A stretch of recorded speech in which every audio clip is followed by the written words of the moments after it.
This is the B-24D.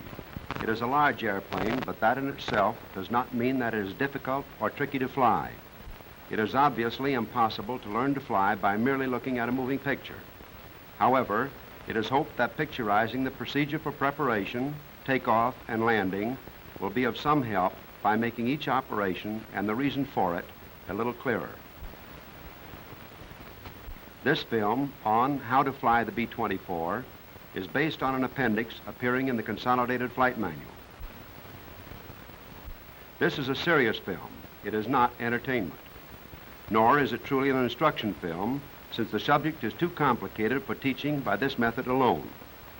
The picture can, however, help you to become a little more familiar with the things you must see and do in handling the B-24. If it accomplishes this, your time and our effort will be well spent. The operation of any airplane, single or multi-engine, requires certain operations performed in a definite sequence. This sequence, as it applies to the B-24D, is covered by a complete and explicit pilot's checklist. This list must be followed exactly and intelligently. We will cover each step of this checklist from the time the crew first approaches the airplane until they return to the field from their flight.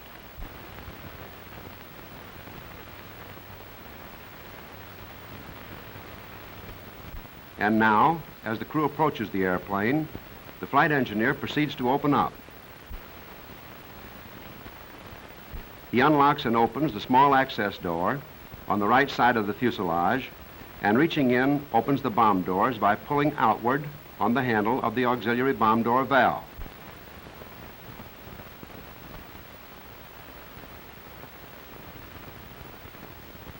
The seasoned pilot makes certain that the pitot head covers are removed. He knows that the airspeed indicator is inoperative with them on, and that it's awkward to remove them in flight. With the ship open, the pilot and co-pilot enter first and go forward to the cockpit.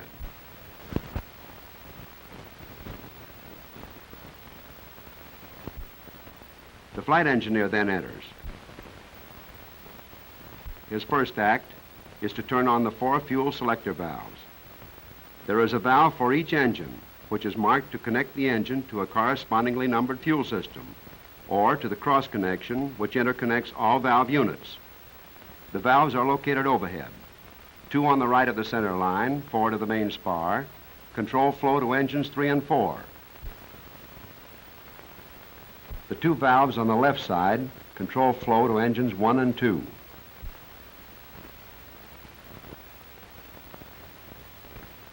Off, on tank, on cross connection.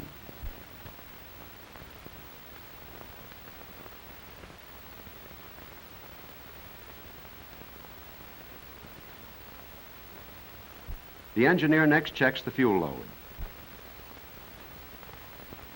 This is done at the 2 visual gauges located on the forward face of the bomb bay bulkhead.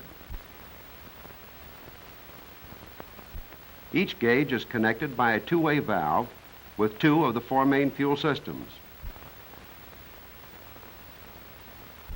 By operating these valves, the quantity of fuel in each of the 4 systems can be determined. The inclinometer, located outboard of the gauges, must read 0 for accurate gauge reading. An off-0 reading can cause a high % of inaccuracy in gauging the fuel available. Systems 3 and 4 are on the inboard gauge, and systems 1 and 2 on the outboard gauge. All figures read in United States gallons. Refraction through that part of the glass filled with liquid changes the angles of the diagonal lines in back of the plastic tube and simplifies reading. Each system should have a minimum of 300 gallons, giving a total for the 4 systems of 1,200 United States gallons.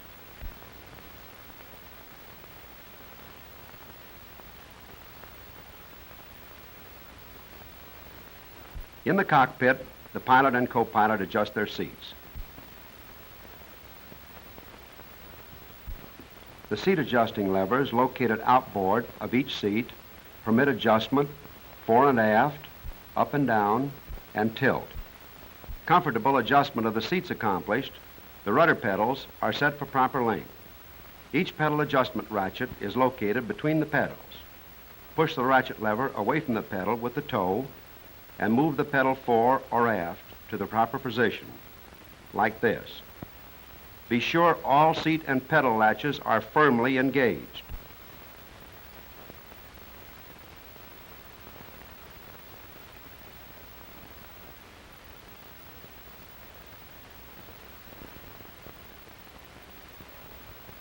Now the co-pilot removes the controls lock, which holds the locking lever up in the lock position, and stows the strap securely in the overhead.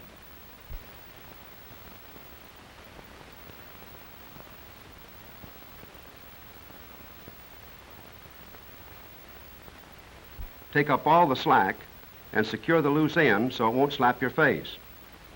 After this is done, check the locking lever in down to make sure that it is all the way down and the locks are completely released. With the controls unlocked, the pilot checks the movement and direction of the controls in the normal manner. The co-pilot or engineer simultaneously visually checks the actual movement of each control. Turning the wheel this way, the ailerons. The flight engineer calls out right or left, aileron down, up. By wiggling the controls this way, the pilot can check for free movement.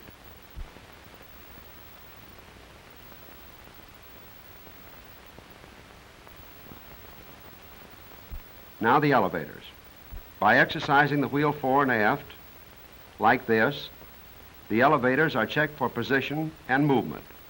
The flight engineer calls out, elevators down, elevators up, then a faster movement to check for free operation. Now the rudder movement.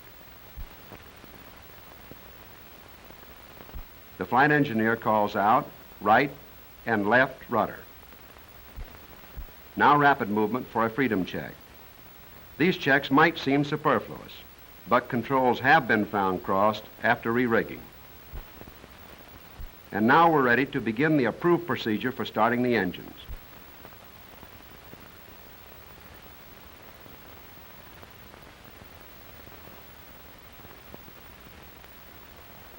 Before the engineer approaches the engines, the co-pilot must check the ignition switches off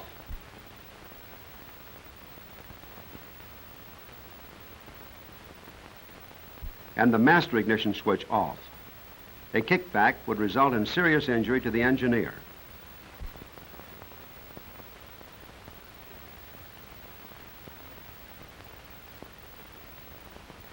Each engine must be pulled through by hand 6 blades, 2 complete revolutions, to warn of the presence or to clear fuel accumulated in the combustion chambers, which would damage the engine.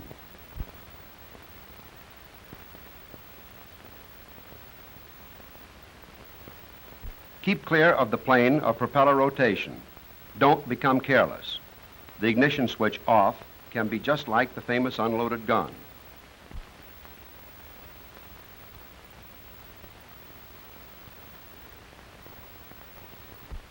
For starting the engines, power can be drawn 1 from the ship itself by using the batteries plus the auxiliary power unit, or 2 from outside the ship by using a battery card.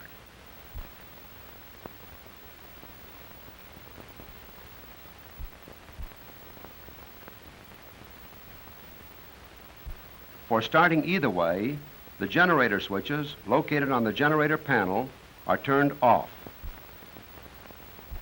If the start is made with outside power from the battery cart, the plug connection is reached through the small access door on the right-hand side of the fuselage.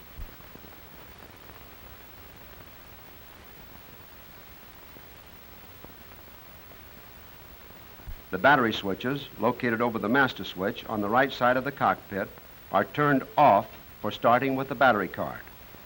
When starting on ship's power, turn on these battery switches first. Then start the auxiliary power unit. If the batteries are fully charged, start the unit by power.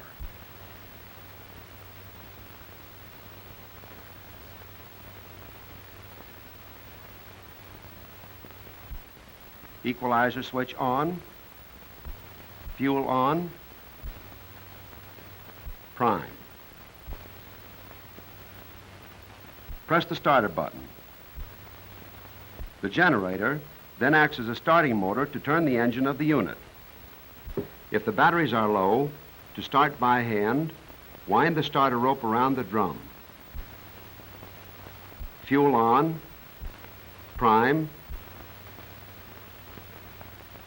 and pull the lanyard to turn the engine over. When it is running, turn the equalizer switch on.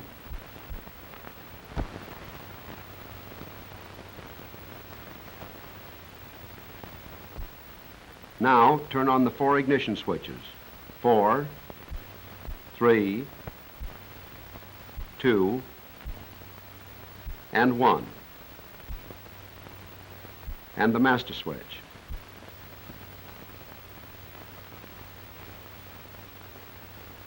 As the engineer leaves to stand by the engines, he reaches overhead on the right side and turns on the switch for the electric hydraulic pump, which furnishes hydraulic power until number 3 engine starts. Wheel chocks, if available, are placed in front of each wheel.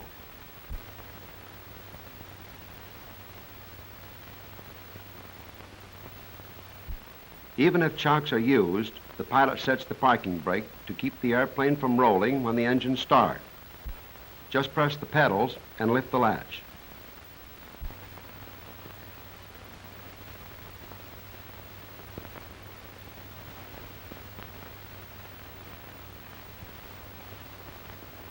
The co-pilot turns on the alternating current power switch to either number 1 or number 2 inverter, which furnishes power for the engine instruments. Automatic flight control is checked off. The slide bar control left of the pedestal is pulled aft to disengage. If the automatic flight control is on, free operation of the controls is impossible. You can see here that the pilot is really tugging to try and move the controls.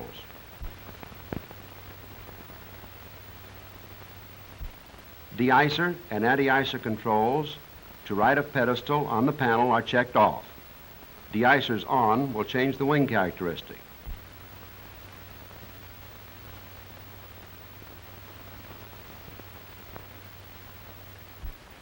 The intercooler switches, forward and center on the pedestal, are thrown to open.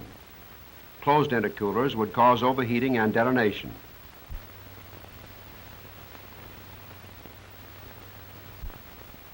The cowl flap switches, right on the pedestal, are placed in the open position and so held until the cowl flaps are fully opened.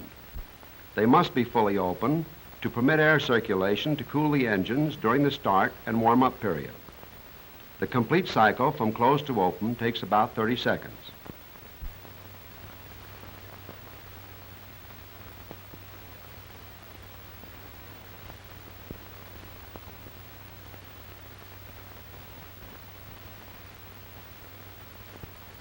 The propellers are set for high RPM. The switch bar is held to INC or increase revolutions until indicator lights on the center of the panel flash on.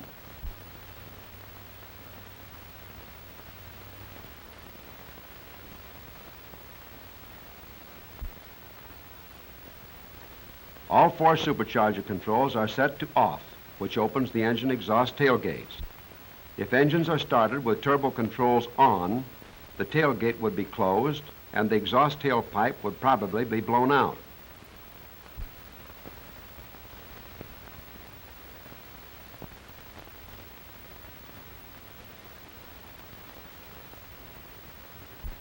Mixture controls are checked in idle cutoff before the boosters are turned on.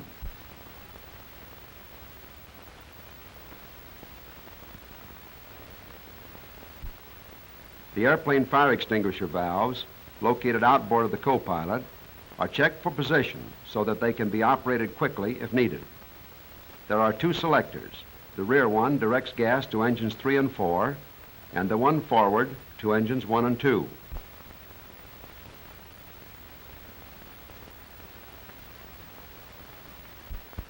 Furthermore, the flight engineer or mechanic always stands by starting engines with a large portable extinguisher.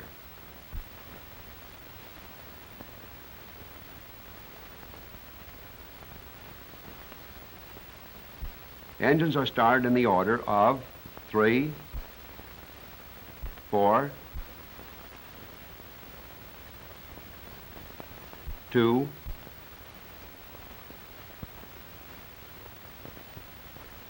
and 1. They're started from inboard to outboard so that the engineer does not have to walk through or toward a moving propeller. Number 3 engine is started first because the only engine-driven hydraulic pump is attached to it. The co-pilot looks to see that all personnel and obstructions are clear of the propellers and checks all clear with the engineer.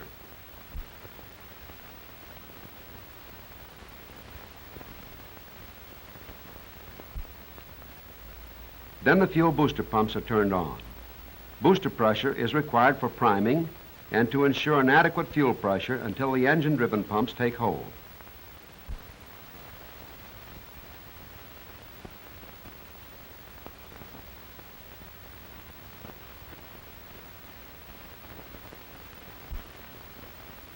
While the pilot opens number 3 throttle 1/3, energizing the starter is accomplished by the co-pilot holding the number 3 energizer switch to accel. With his other hand, the co-pilot primes the number 3 engine. For better prime, the switch is pressed intermittently to inject the fuel in spurts.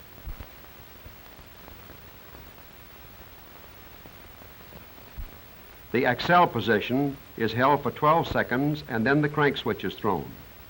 Meanwhile, the accel switch is held on to keep the starter turning during cranking.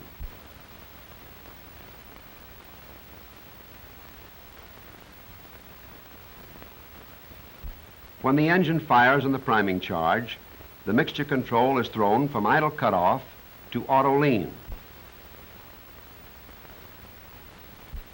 Auto lean is used for starting, warm-up, and taxiing. Auto rich, or full rich, gives an abnormally rich mixture at low speeds and will foul the plugs or load the engine.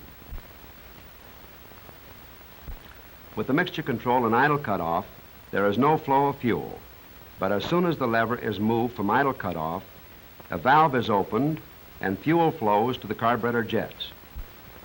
Therefore, if the engine does not run immediately, return the mixture control lever to idle cutoff to prevent flooding, a critical fire hazard. For warm-up, the mixture control remains in auto lean. With number 3 running, start engine number 4. Throttle open 1/3, accelerate, prime,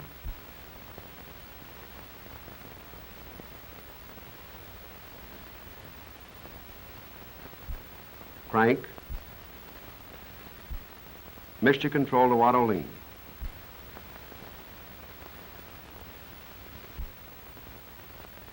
Next, engine number 2. Throttle open 1/3, accelerate, prime, crank, mixture control to auto lean. Engine number 1, throttle open 1/3, accelerate, prime, crank.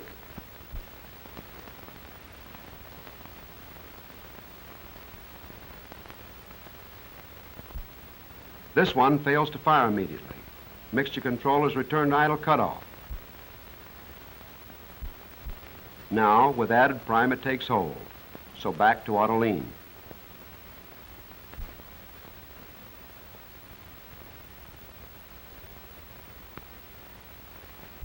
With engine number 1 started and running, the instruments of all 4 engines are checked and warm-up begins. Keep an eye on the engine instruments during warm-up. Warm up slowly so that the oil has ample time to start circulating freely. Turn off boosters. Never exceed 1,400 revolutions per minute in auto lean on the ground.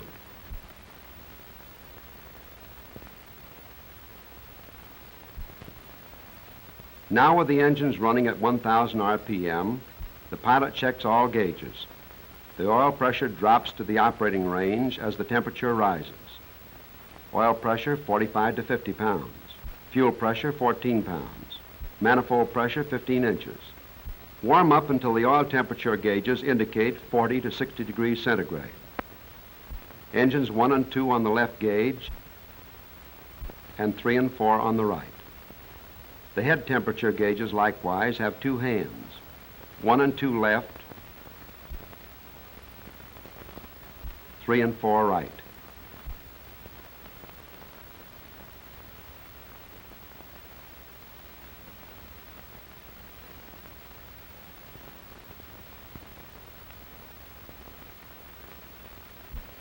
There are 2 vacuum pumps, one on engine number 1 and one on engine number 2. While the engines are warming up, check both pumps. The selector valve is located under the generator panel. The faceplate gives each source of vacuum and to where the supply is directed. It has no off position. At 1,000 RPM, the vacuum gauge on the pilot's panel should read from 4 to 4.5 inches.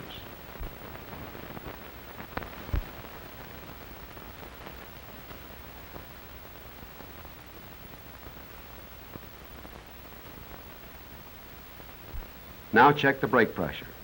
The gauges should read between 850 and 1125 pounds.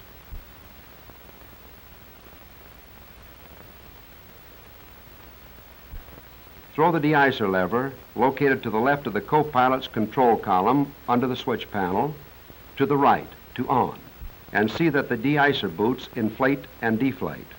The de-icer boots are in segments, so it's necessary to check each one. Right outboard section, the vacuum pump inflates and deflates the alternate tubes.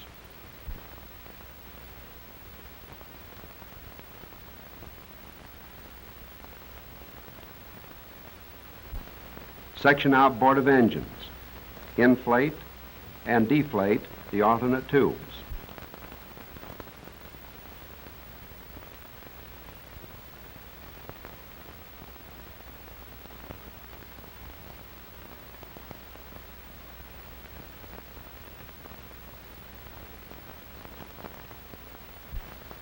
Section between engines, inflate, deflate, and inflate alternate tubes.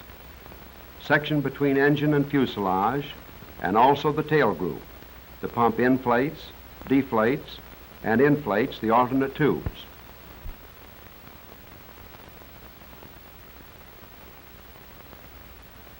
When this check is completed, turn the de-icer control off and check the anti-icer fluid flow to the propellers.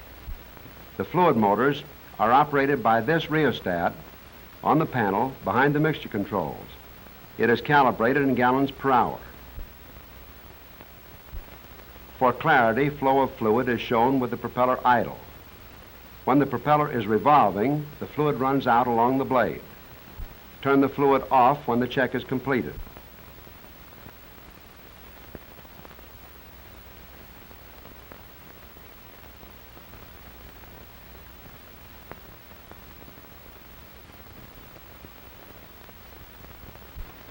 Wheel blocks are removed.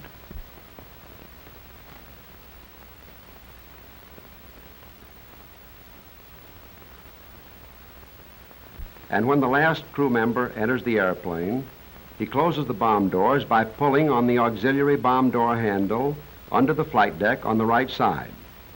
The handle must be held until the doors are closed. When the brake pedals are pressed, the spring-loaded parking brake lever automatically disengages and releases the parking brakes.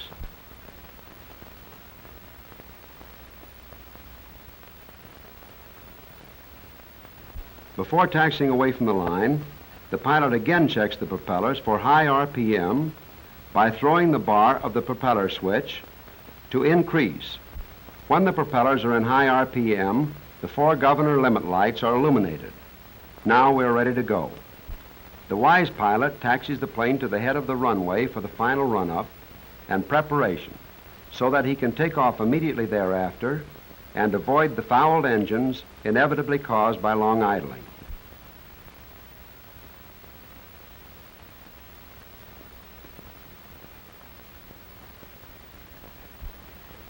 The maneuver of turning to taxi from the line should be executed in a broad, sweeping turn like this. with the power for the turn being furnished by the outboard engines. The brakes should be used very little, if at all, in taxiing, and then only applied gently. There is ample control with the outboard engines.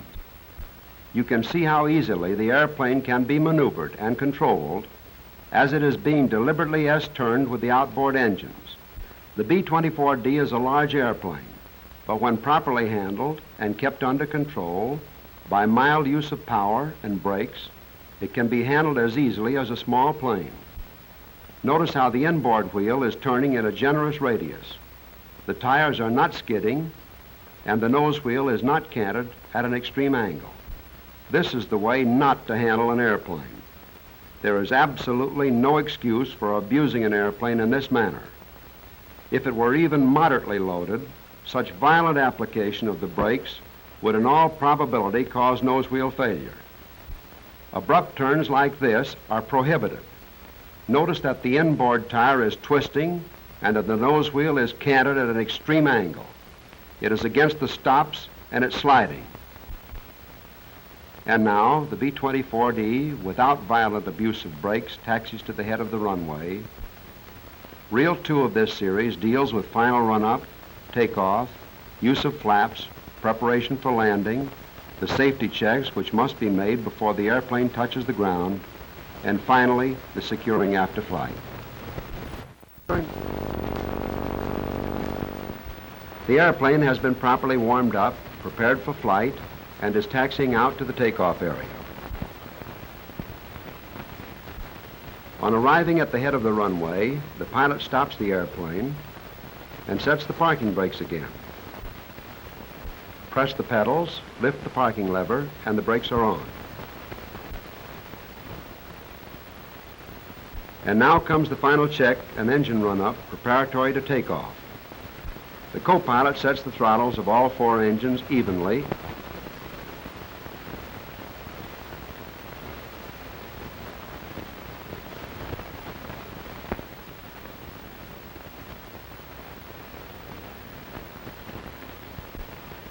At this speed, check the propellers for full range. Check first to full low RPM, high pitch. Press the switch bar to decrease revolutions, abbreviated DEC, and hold it until the limit lights all flash on.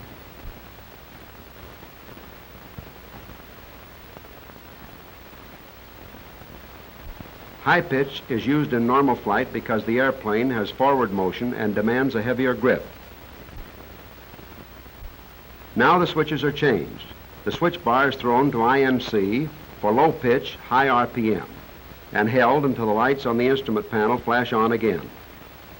At high RPM, the engine develops rated power while the airplane is accelerating from a standstill.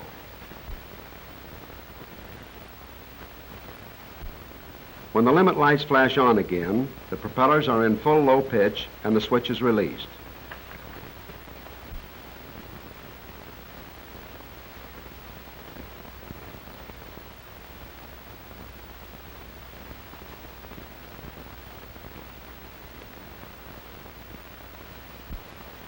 Next item, the pilot adjusts the control tabs for best takeoff. Elevator tabs 1 degree tail heavy. Aileron tabs neutral.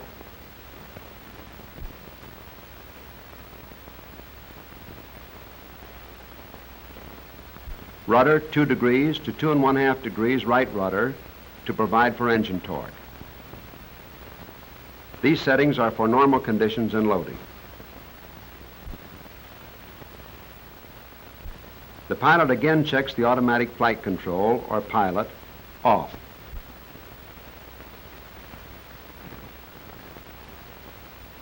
The controls for freedom of movement and the de-icer off. These checks should become automatic with experience because they affect the control and safety of the airplane.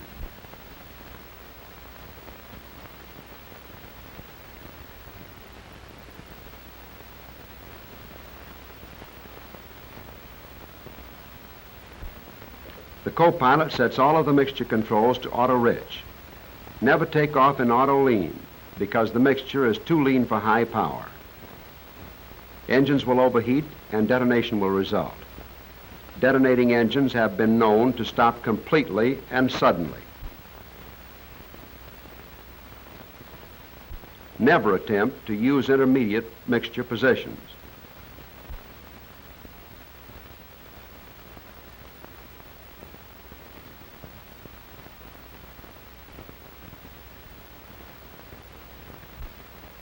Check the fuel pressure with the booster pump off, 14 to 16 pounds.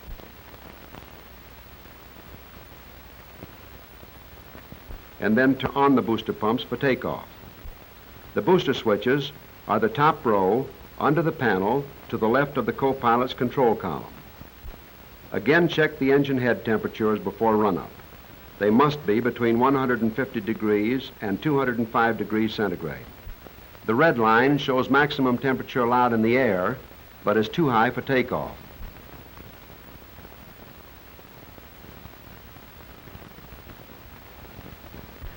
Now we're ready to run up the engines. It is done one at a time, usually from right to left. Watch the tachometer and manifold pressure as throttle number 4 is opened slowly to 2,000 RPM. Check mag switches right and left with an allowable drop of 75 RPM on either.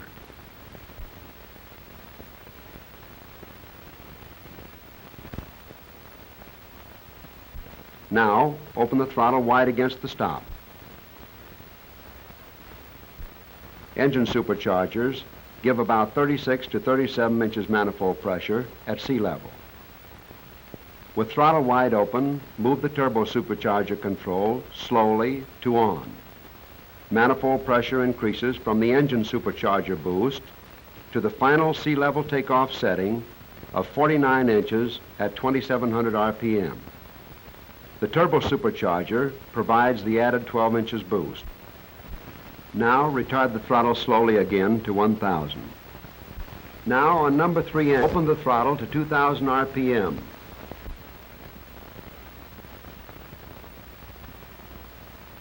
Check the magnetos.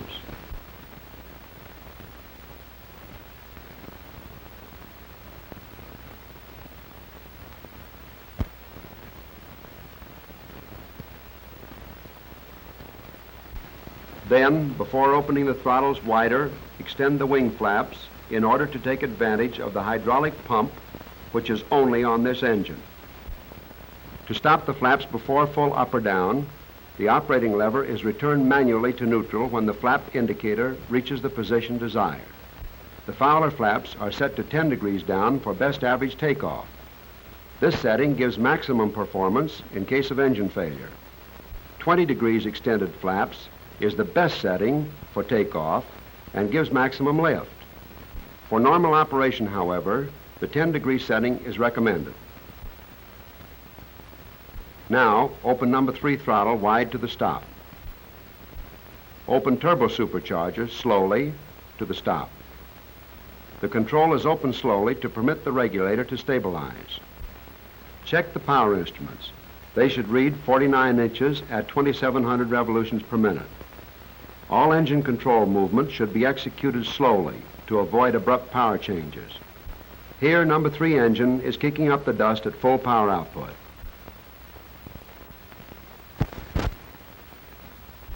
Retard the throttle slowly again to 1,000.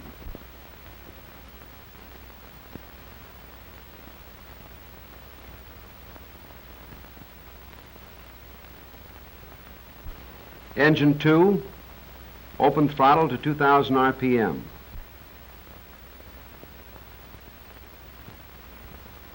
Check the magnetos, right and left.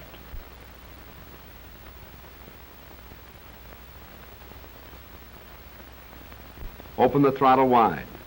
Manifold pressure 37 inches. Open turbo supercharger slowly to the stop. Check the power instruments, which should read 49 inches manifold pressure at 2,700 RPM. Number 2 blasts away.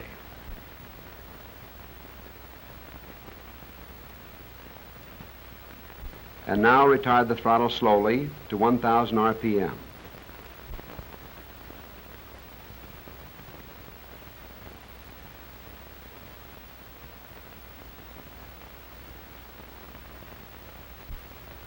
Engine 1, open the throttle to 2,000 RPM.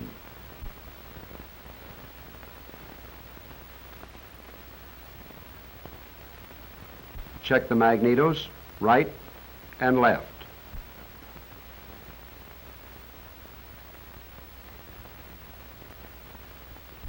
Open the throttle wide.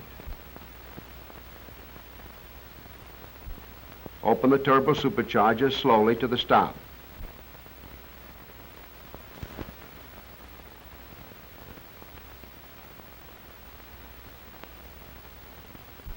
Number 1 blasts away.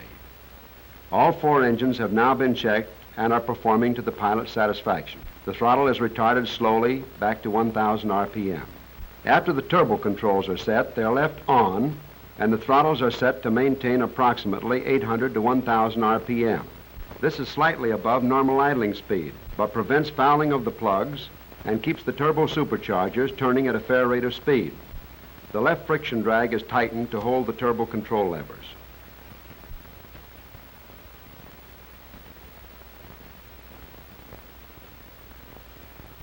The 4 generators are now cut in at the control panel, located outboard of the fuel gauges. The 4 switches are turned on one at a time. Generators are left off until after run-up because the excessive vibration on the ground adversely affects the voltage regulators. Now we gun each engine slightly to check the charge as its generator comes on. Number 4, 50 amps. Note that the voltage rises as each generator comes in. This is normal.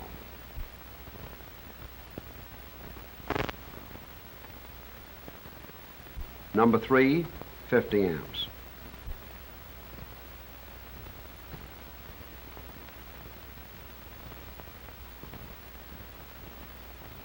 Number 2, 50 amps at 28 volts.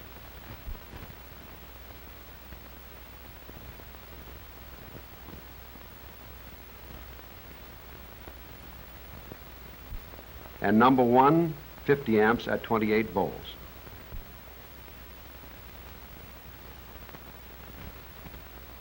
All generators are satisfactory.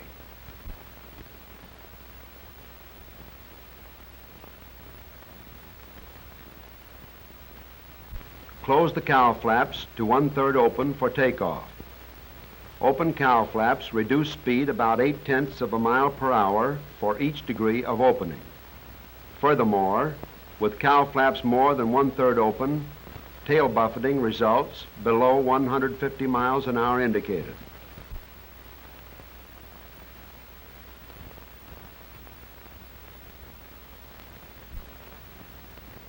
Again, move the landing gear lever to down,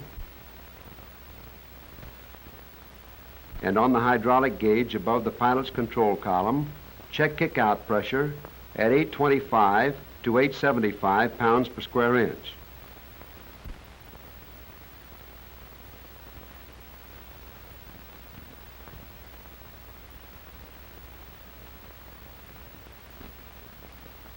Check the artificial horizon uncaged and also the directional gyro. Set the altimeter for the barometric reading at the airport. Check that the nose wheel compartment is clear of the crew.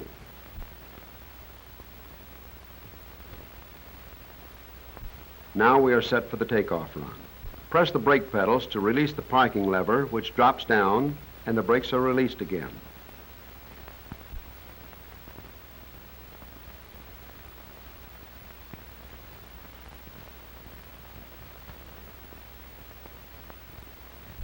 The pilot gets an okay from the tower and swings around into the wind heading down the runway.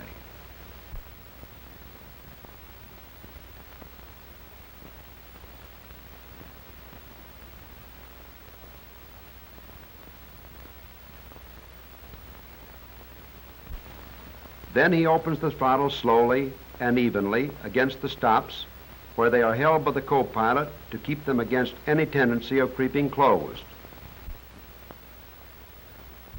The throttle frictions are only lightly set for takeoff.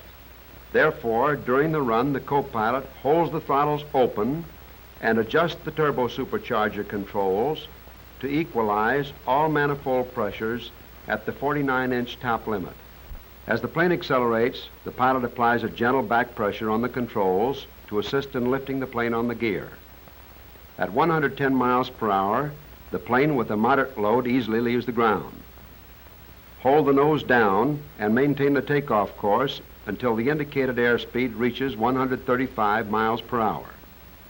At this speed, full control is available in case of outboard engine failure.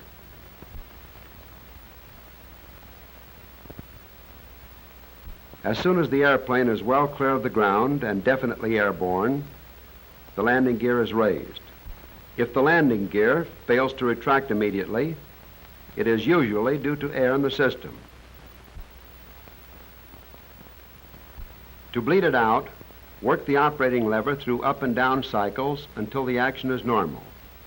Usually 2 or 3 cycles are sufficient. Lever up for a moment, down.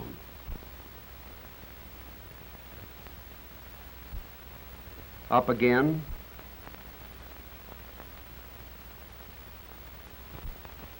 Down again.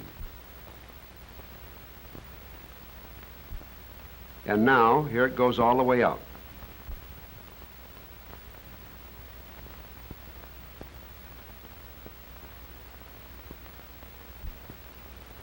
Now we retard the turbo control levers to reduce the manifold pressure to 45.5 inches, the maximum pressure allowable at the continuous power rate for 1 hour.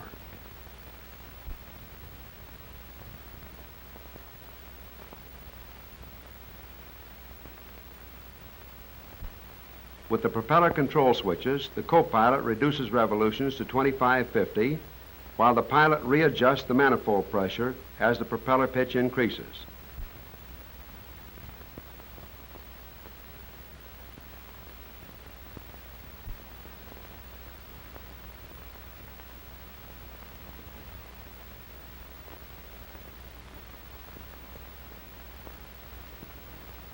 After the landing gear lever has returned to neutral, the flaps may be raised at the pilot's discretion.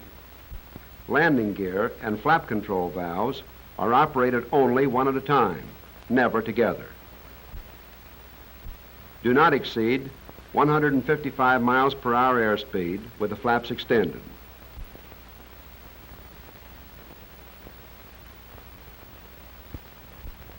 The fuel booster pumps are turned off, as their auxiliary pressure is not needed again until the fuel pressure drops 2 pounds due to altitude or until turned on again for a landing.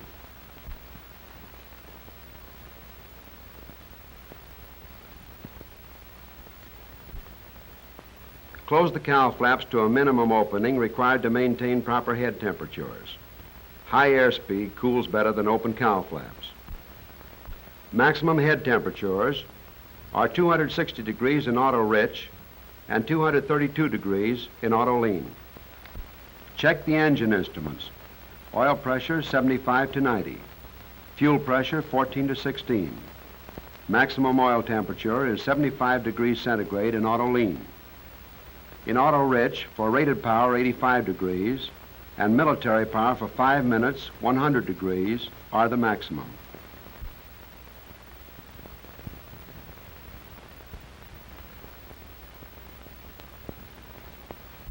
The auxiliary hydraulic electric motor is turned off if other than a purely local flight is being made. Now we're assuming that the mission has been completed and that the airplane is returning to its base. As it circles the field, before entering the pattern, the pilot reduces speed to 155 miles per hour.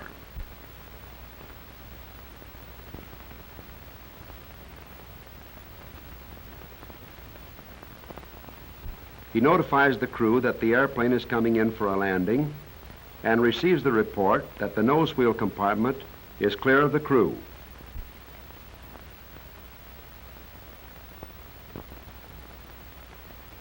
The hydraulic switch is turned on as the main hydraulic power will not be available when number 3 engine is throttled.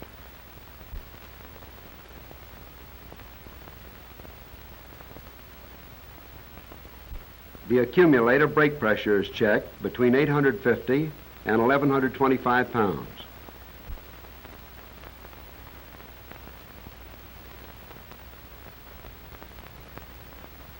Make sure that the automatic flight control or pilot is turned off. a landing would be difficult while attempting to overpower the automatic flight control.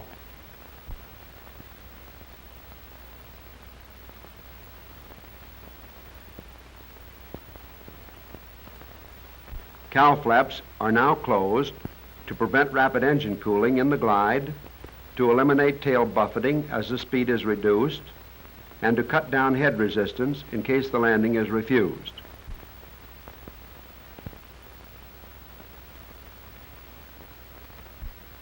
Mixture controls are placed in auto rich, the only position where full power is available.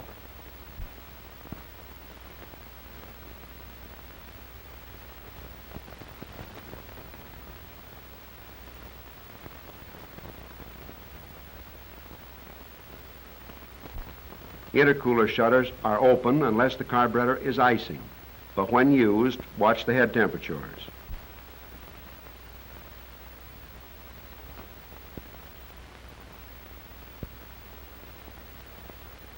Turn on the booster pumps to ensure a positive flow of fuel to the engine pumps.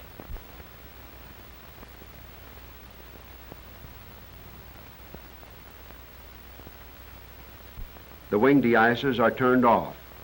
Be sure to check this because the inflated shoes, when operating, become wing spoilers and change the landing characteristics.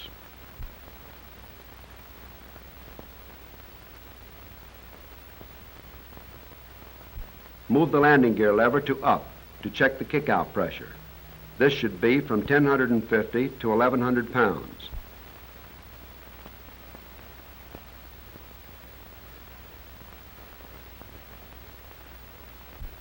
Then move the landing gear lever to the rear and downward to the down position. The lever will return to neutral when the gear is down. The landing gear lever may return prematurely due to surge, so it is necessary for a crew member to inspect all the latches.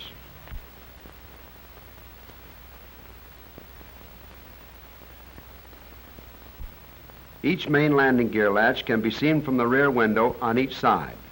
The top of the latch is painted a bright yellow to make identification easier and looks like this, unlatched,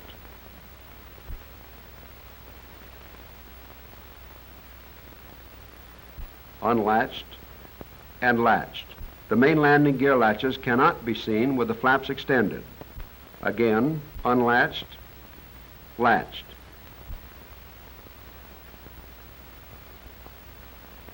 As the gear drops, the nose wheel comes down last because the main gear falls by gravity while the nose gear needs power.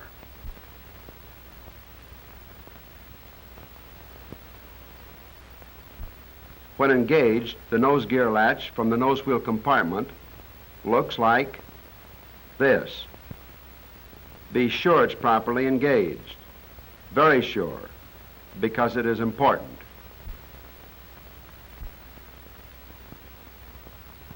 After the landing gear lever has kicked back to neutral and the gear has been checked carefully and reported back to the pilot, with speed still at 155 miles per hour, we enter the landing lane.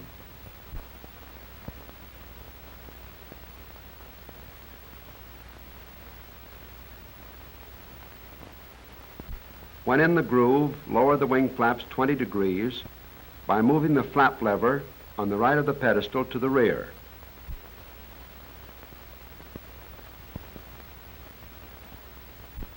When the flap indicator reads 20 degrees, the control lever is returned manually to neutral.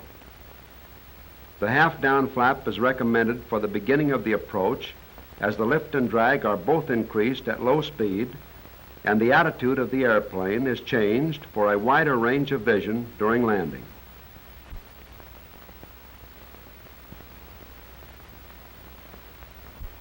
Turbo controls are turned off normally. When landing at altitude, they are left in the position to furnish the required manifold pressure. Then handle the throttles carefully. A backfire may blow off the tailpipe.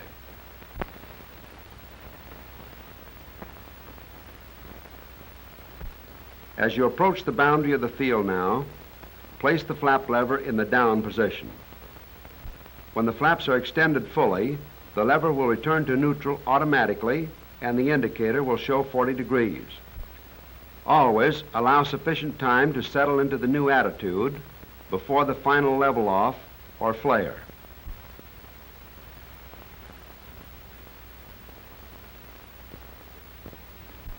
Move the landing gear lever to the down position again for final check and to ensure pressure in the line.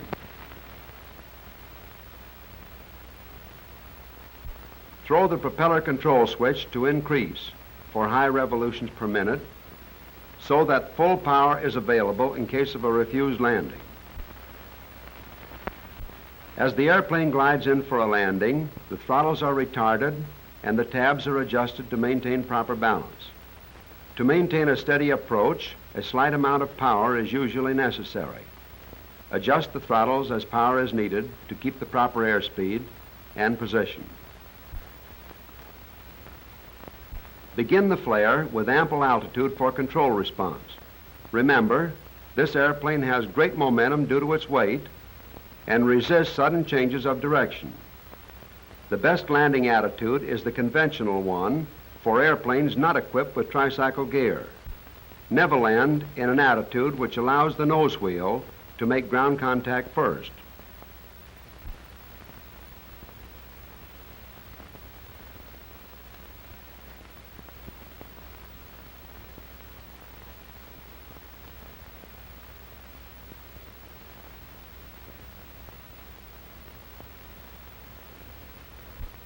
Now, as we pass the boundary and are in the landing position, the throttles are closed and held by the co-pilot to keep them from creeping open. Tabs are adjusted to lighten the control load. Now, over the runway, the pilot holds his airplane off, pulling the nose up for a normal landing. This is the attitude for normal landing, with the airplane held off as long as possible. Notice how easily and smoothly the airplane touches the ground. As soon as the ship is definitely on the ground, the co-pilot places the mixture controls in auto lean.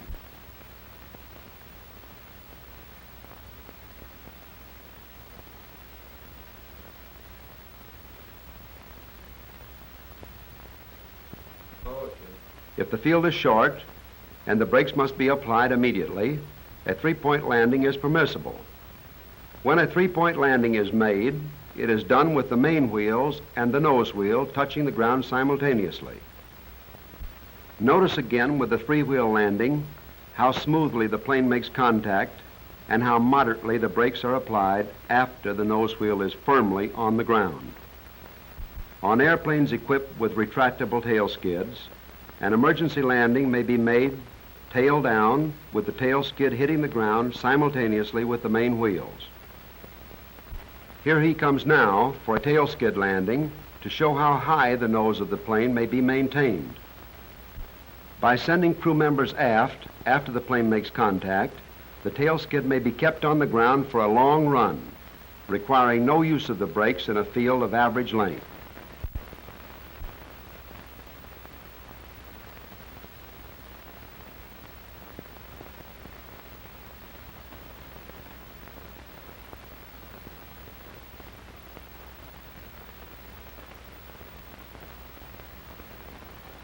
After the plane has slowed to taxiing speed, the co-pilot should open the cowl flaps immediately to prevent overheating.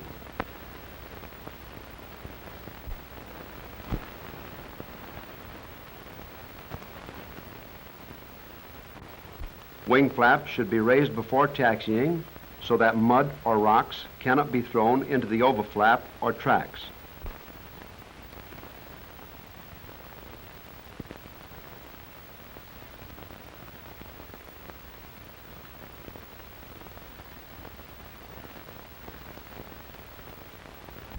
When the flaps retract fully, the lever returns to neutral.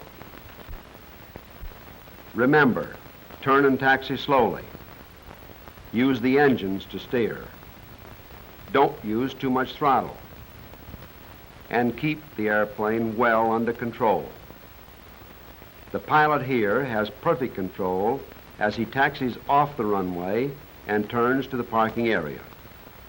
Watch the use of the outboard engines.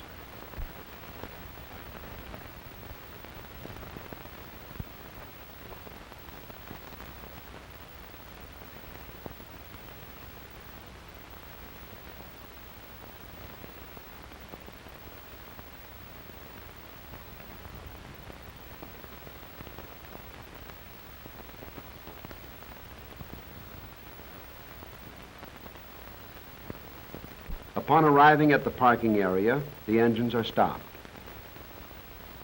To do so, place the mixture controls in idle cutoff. 4, 3, 2, and 1. The throttles are opened as the engines stop.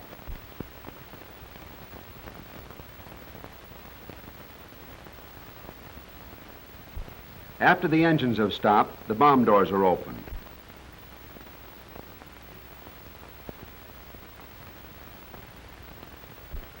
Ignition switches 4, 3, 2, and 1 are cut, and the master switch is turned off. Battery switch is off. Booster switches are turned off. AC power switch off. Generator switches are turned off.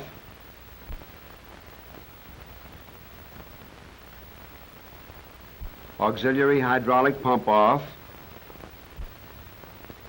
And the wheel chocks are placed under the wheels.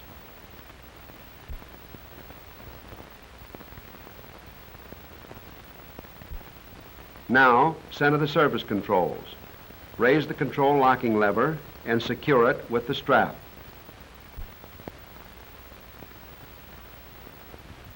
Before leaving the airplane, the landing gear lever is placed in the down position. If the brakes are set while the drums are still hot, the internal brake mechanism will be damaged. Therefore, set the parking brakes only after the drums have cooled. Press the pedals and lift the lock.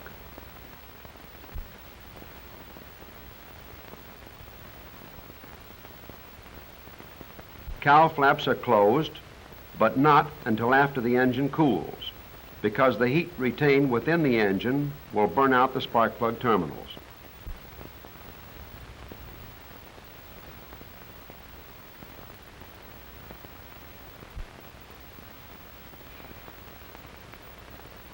The B-24D is in its element when it's in the air. As we said earlier, it is highly maneuverable and has no vicious flying characteristics. It is a good airplane and an airplane easy to control. Don't be afraid of it because of its size. Yet, at the same time, don't lose respect for it. Don't ever become careless or overconfident. But you can always remember this: the B-24D will get you there and bring you back. The rest is up to you.